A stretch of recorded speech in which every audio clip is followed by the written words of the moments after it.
Welcome to Nisinuga Reflections.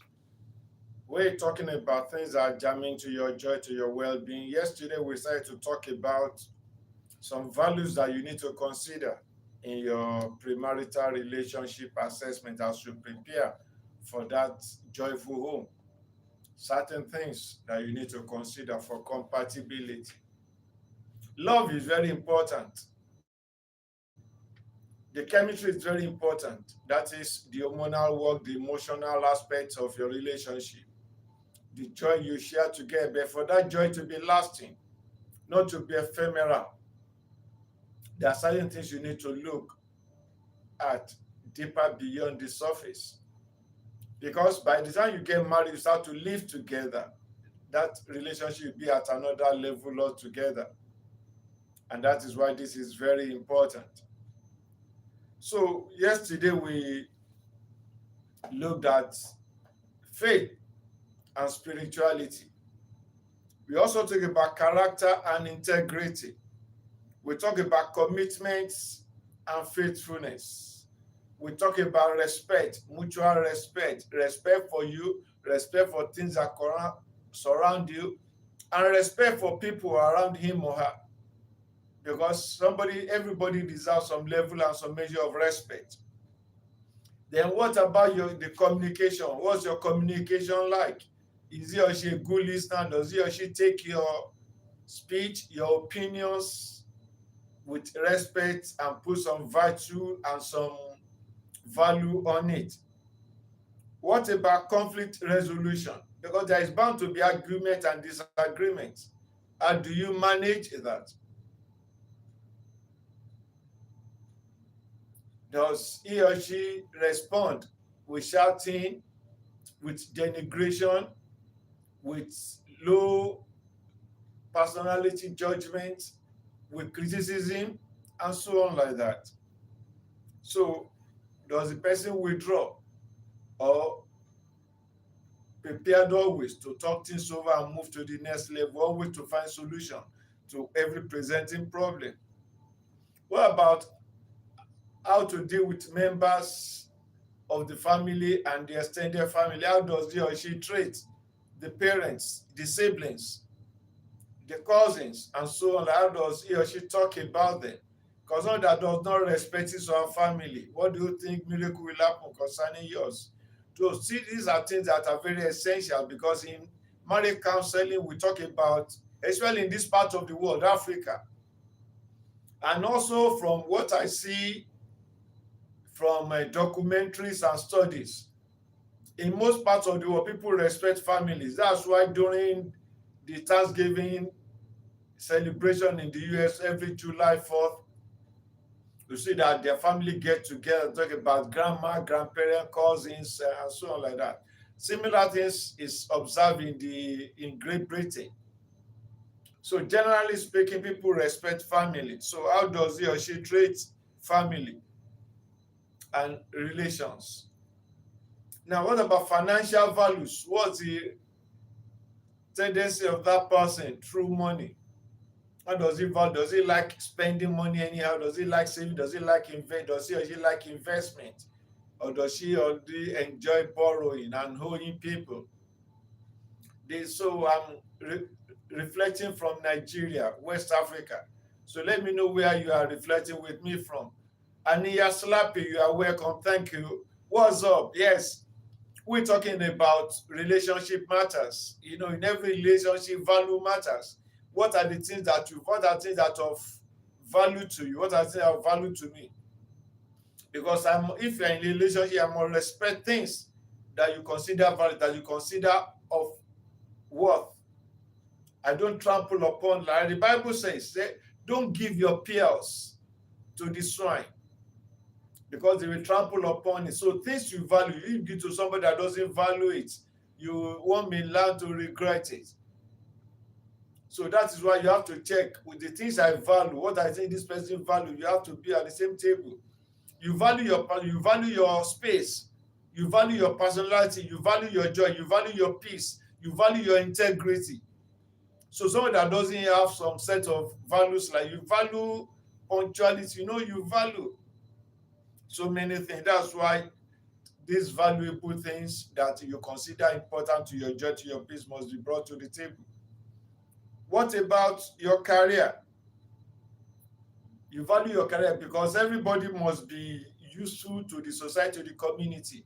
And it's your career that makes you relevant in the community, either whatever you're doing, whatever your field, either you produce products or services, that what make you of some value to the society, to humanity. They pay you for your services, whether you in the industries, you are in the art world, in the film industry, in the music industry, in the production industry, in the marketing industry, whichever way. So your career counts, and your career is something you enjoy doing, a profession, something you study to do, something you get skill for, you train for.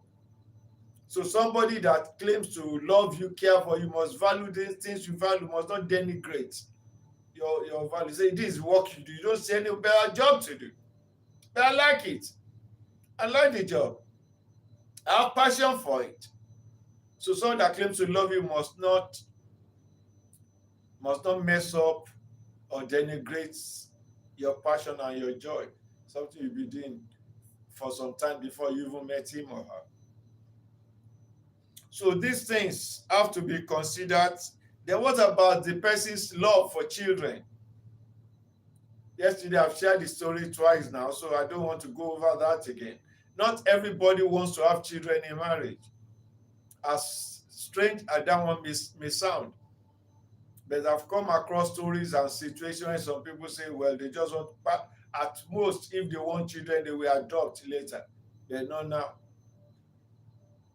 So, example, go and read the story of John Cena and Nikki Bella.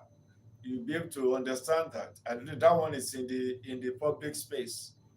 In the public space. So I don't want to give other examples. So what about sexual values and intimacy? Like some people say, sex is not food. And sex is not, it's just something God has made available for married people to enjoy in life. There's not to be dealt with anyhow. So it's part of things that need to be put on the table. And that what brings fidelity and infidelity to the table. Then look about that. What about gender roles? Because in some communities, there are some roles that are unwritten anyway, that these roles in the home are better handled by the men, by the husband, and these are better handled by the wife. Now, generally speaking, if you talk about taking care of the garden, taking care of the electrical and plumbing in the house, dealing with the pests, that's majorly part of the work of the man, like part of security, because how can you allow cockroaches and rats to go around about the house? It's the work of the husband. Or somebody disturbing the peace of the children, that's the work of the husband. You want to talk about taking care of the kitchen, making sure, and the home, make sure the home is tidy and neat and spick and span. Well, no, that's for the lady. So role playing like that. Then who takes care of the finances majorly? The housing, the things for the children, the clothing, the hospital, medical bills. These are roles we discuss. Though this thing overlay each other nowadays. Then what about lifestyle values? How do you spend your free time? Does one may like parties, the other one may not like, one may like going out, may like picnicking and so on. These are things you need to discuss. Then you meet halfway. Your spouse and your intended wife or husband may be the outgoing type, you may be the housing type. So that it's not that because I marry you, I now lose that part. Then we meet. Instead of going for picnic every time, we go once in a while, then go to eateries, just give ourselves a treat like that. We blend. These are some of the things that you need to discuss.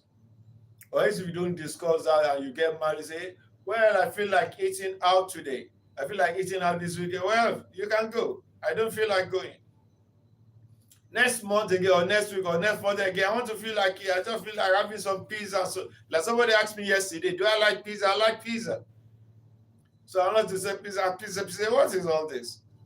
But once you have discussed all this before, it will be just compromise conceding, for the sake of your spouse, the joy and well-being of your spouse. You need to concede it and do it. So that's some of those things we need to discuss so that it will be happy home and happy union. So then emotional maturity is very important. You need to find that one out. Not somebody that be throwing tantrum at every disappointment, at every challenge, throwing tantrums. That will not be healthy. Okay, thank you. You're welcome to Ania Slappy. You're welcome. Please share your comments in the comment section. If you've not subscribed to my channel, please subscribe and give. I think you have given thumbs up. Thank you. And also invite your friends to the channel. We talk about relationship matters and life matters, things that are jamming to your joy, to your peace. The slogan is you have only one life to live, and you have the obligation to yourself to live it happily, to be happy and to be safe. You don't allow anyone to toy with your joy and your peace if you can avoid it. So that's why you need to be smart. Don't let anybody or allow anybody to take undue advantage of you, or take your niceness or your coolness or your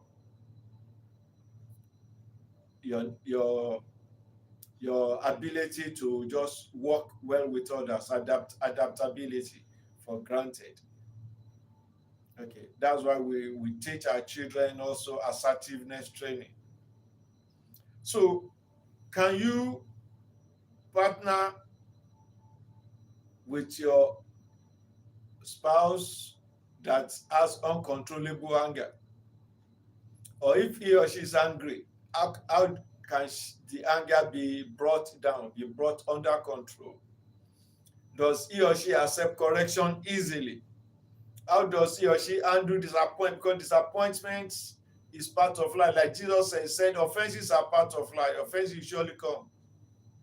People are bound to disappoint you. Not everybody will fall try with you. Your cousins may do it, your siblings may do it, your best friend may do it and just say sorry later. What people use are consider, at least among the 12 disciples of Jesus, at least Judas disappointed Jesus as a betrayer. So does he or she admit to mistakes easily? Because nobody is perfect. So sometimes when you make an error, maybe error of judgment in decision or error of action, it's only normal and saying to just say, sorry, I'm sorry, I misjudged you, or that statement was, I didn't mean it that way. And does he or she accept and take responsibility for his or her errors? That's also very important, because marriage requires and demands emotional maturity, not merely romantic feelings. You must be able to control your feelings, control even your utterances. You don't say some nasty things out of anger and now telling me you regret, you're sorry about it, and you keep repeating the same attitude over and over again. You call me names and you say so many nasty, unpredictable things, especially some of those things that we might have discussed that are not palatable, that are happening in the past, and you now bring them up again and not tell me you're sorry. That kind of person, you need to watch it and find a way to. So personal growth is also something that should be noted very well. Everybody needs to grow. Stagnancy is not part of life. So you need to know, where do we expect to be in 5 years' time? So you have your own personal growth in your career, in your profession, in other areas of your life. Spiritually also, you plan to grow, to know God more, to love God more. You want to be a better person.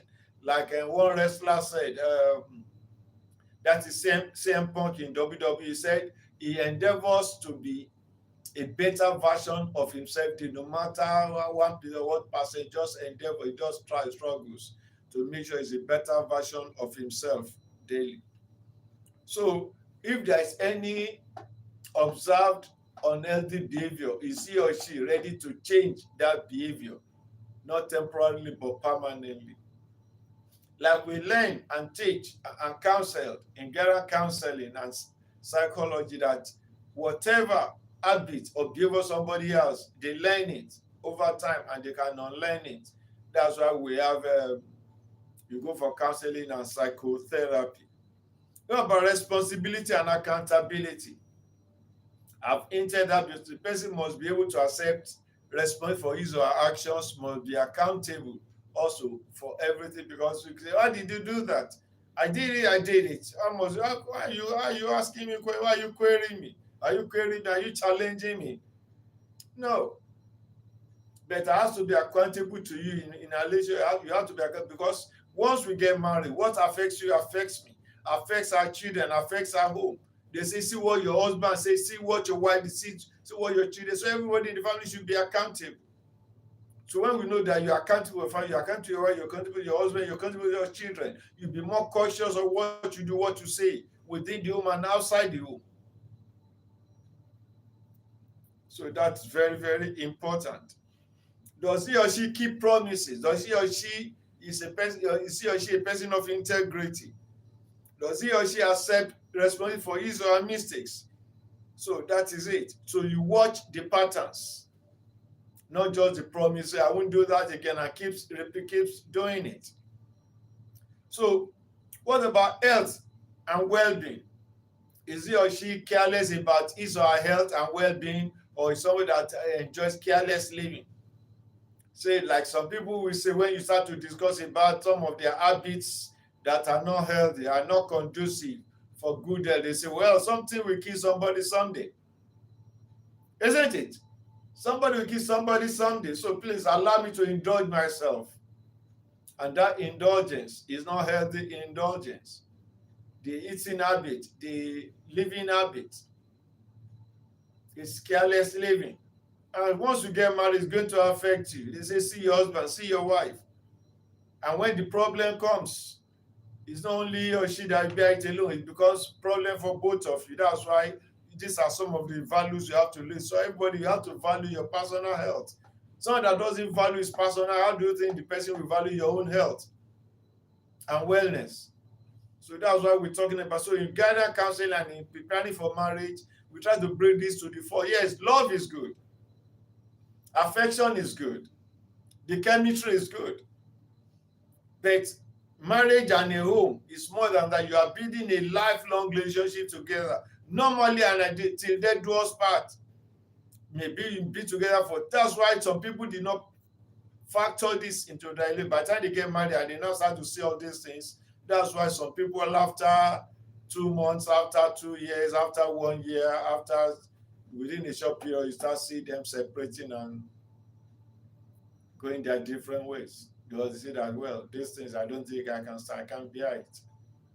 So these are some of the things. Then purpose and life vision is similar to the growth and development. You have to have purpose. A life without purpose is a useless life, and you can't start to work with someone that doesn't live a purposeful life. That is it. You must have a vision. What do you expect? What kind of life are you envisioning for yourself, for your family? It also helps you to curtail the things you say and the things you do. What about social and commitment value? How does the person relate to others? That's social values, not a careless living. Then there has to be boundaries and privacy. No matter how, there has to be some level of privacy. And boundary is not that, well, you just draw a line. No, they're just guidelines for security, for well-being, for personal mental health. Part of boundary is placed when we're talking. Don't shout at me. I don't like being shouted at. Don't use any curse word for me. I won't use it, but don't use it for me. It's a no for me. And when I'm sleeping, except for emergency, don't just be shouting when I'm sleeping. I need my rest. It's for my mental health. And that's the person you like to just play the stereo set, make it so loud. No, you should. There has to be some. That's just it. And someone depending on the peculiarity of your relationship. So forgiveness and grace. Someone that cannot forgive is a dangerous person. Forgiveness is key. Forgiveness is key. Once person says sorry, then you should learn to, not that you tolerate and try to accept bad behavior. But as long as the thing is not a repeated thing, if somebody is sincerely sorry for his or action, you should be ready to forgive. Forgiveness does not mean tolerating abuses and indulgences, but repeated betrayal and destructive behavior is another ballgame. And that's why all these things are things you need to check out before you sign that dotted line. Do then safety and non-violence, that is a no-go area. That violence should not be tolerated under any guise. Thank you, Anea. Violence should not be tolerated under any guise at all. So finally, here is a big question. Does compatibility mean two people should be identical in their behavior and their attitude to life? Definitely capital no. Well, you can have different personalities, different interests, and different backgrounds, and you can still build a beautiful, sweet, healthy marriage. Or just put the cards on the table and let's talk it over. Let's smoothen it out. Let's align together. Where we do plus and minuses, where we compromise and concede. All depends. You love me, I love you. Want to build a home together? Let's work at it together. That justice. So, are your differences manageable, or are they fundamentally conflicting? And they're, like people say, are they irreconcilable? So we have to consider. So before you say I do, just say, are we compatible enough to build this life together? Are we mature enough to manage our differences when they present themselves or when they show up? Don't marry blindly. Check the values, check the compatibility, and check the character. If you are both ready to go along, then sign it and good luck. Thank you once again for reflecting with me on this Inuga Reflections. It's been nice discussing with you. Just continue to share your comments. I will respond to every one of them as your question. This is Counselor Nisi Nuga. God bless you.